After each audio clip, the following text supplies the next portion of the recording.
Don't just live for tomorrow,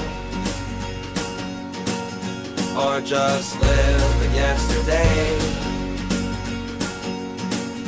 Just be glad for all you have that's in today. And though you've come through many obstacles. Hey everyone, Connie here, and welcome to my blind reaction to episode 5 of Centaurworld.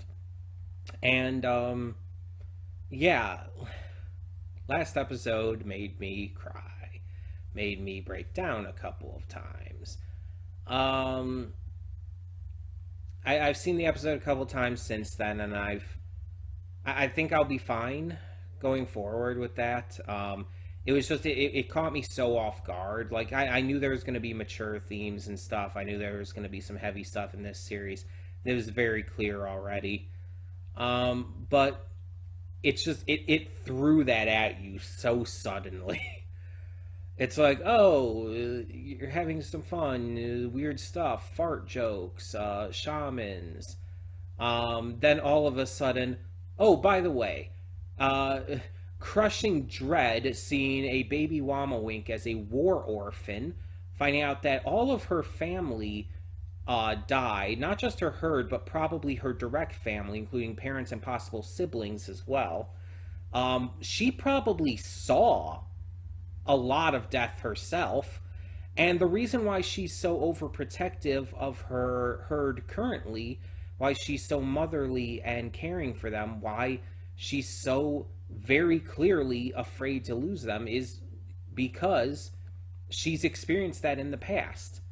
She's absolutely terrified of that happening again. And this is why she's so clearly overprotective. She has a genuine reason to be, and it's absolutely devastating. And it completely paints her character in a whole new light. And even Horse saw that. Horse, who had been butting heads with her the entire time, sees her in a completely different way after this, and completely stands up for her, being willing to kill the tree shaman for her sake. And it's wild, honestly, to see that, and to see this series go in that direction. And I've talked about this on social media, and some people have told me, just wait. So apparently, this was something I honestly figured, but apparently it's going to get even worse. More emotional and, heavy and shit. Which, again, I could have figured that. It's not really a surprise to me at this point. And at this point, I'll be a lot more prepared for it.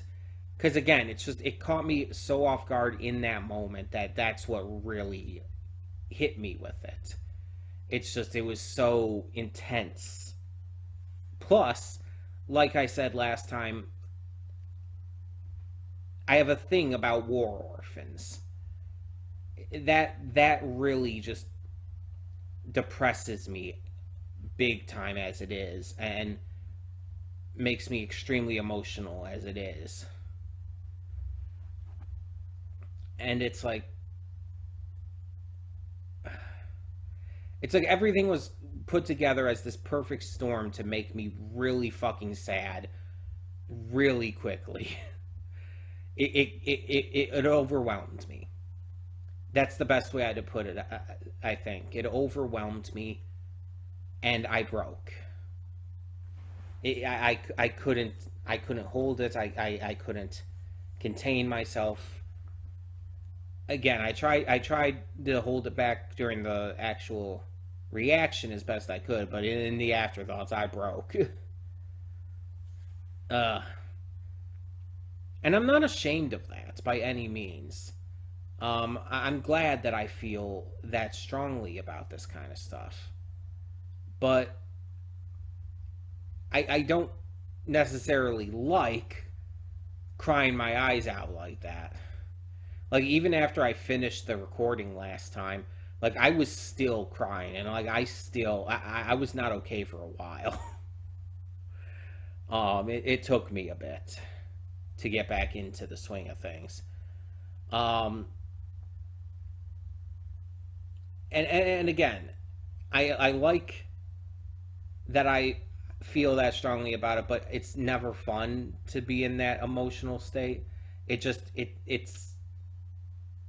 emotional. It's really sad. It's really depressing, and for someone like me who has had issues with depression and everything, it's just like that's not a fun state to be in for me. So, but again, I'm not putting this against the series or anything. I actually really love that the series makes me feel this way.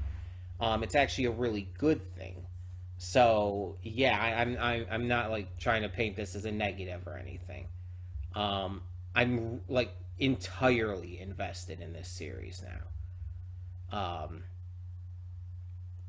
And I mean, I've already fallen in love with the characters, especially Glendale. So why not, right? And now Wama for sure too. Um, but yeah, we got other shamans to meet, so I guess we just continue on for now. This will put us about halfway through the season, so let's do it. When the screen fades to black, pause this redirect and go to the description below. Follow the link to the reaction, and after you watch it, come back here to the redirect and resume play. Because after it fades to black and then fades back in, everything from that point forward will be my afterthoughts and will contain spoilers to the episode.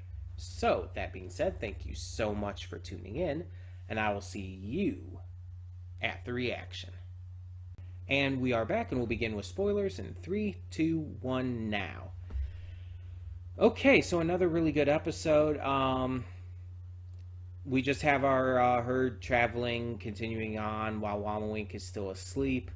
But everyone's getting hungry and annoyed, and yeah, without Wamawink there to keep their spirits up, it's a little hard. So they end up going to try and figure out what to do next and trying to find their way, and they end up coming upon this herd of centaurs, telling them about a bear tar in the area and that it's hiding time. They should be hiding and everything. They end up going to the cave, finding the bear tar. Wamawink has an anime moment, and they end up getting trapped in there, arguing. Bear wakes up. They get out, but Horse has to sacrifice herself to let them escape. And the bear is just a weird figurine maker who's obsessed with the history of the war and everything. And apparently, I guess the cave drawings were done by the woman who we saw. So, getting more info on that right away. Probably wasn't the best episode, but it wasn't bad. It was very good still. It was interesting. Continued to give us a little bit of lore and hints of the lore.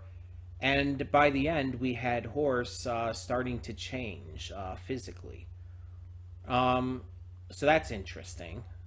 Wonder where that's going to go. Right now, she just got kind of a little more rounded. That's really the big change there, but we'll see what happens. Yeah, it was interesting. It was fun. The bear tar was absolutely ridiculous. Um, and yeah, lots of interesting, fun stuff to have fun with. Wamawink is awake again and doing good. And we got a lot of hints for the future. This was definitely a transitional episode, and it very much felt like that, though. Like, compared to other episodes we've had where, obviously, it was, I guess you could just say more important stuff was going on. This one felt very isolated. Even with the hints of stuff for the future, it alone just felt very much like its own thing, really. So, yeah. Not too much to report on in that regard. But I still enjoyed it. I still thought it was fun. So tell me in the comments below, what did you think of this episode of Centaurworld? For now, I'm Connie and I'm signing off. See y'all next time.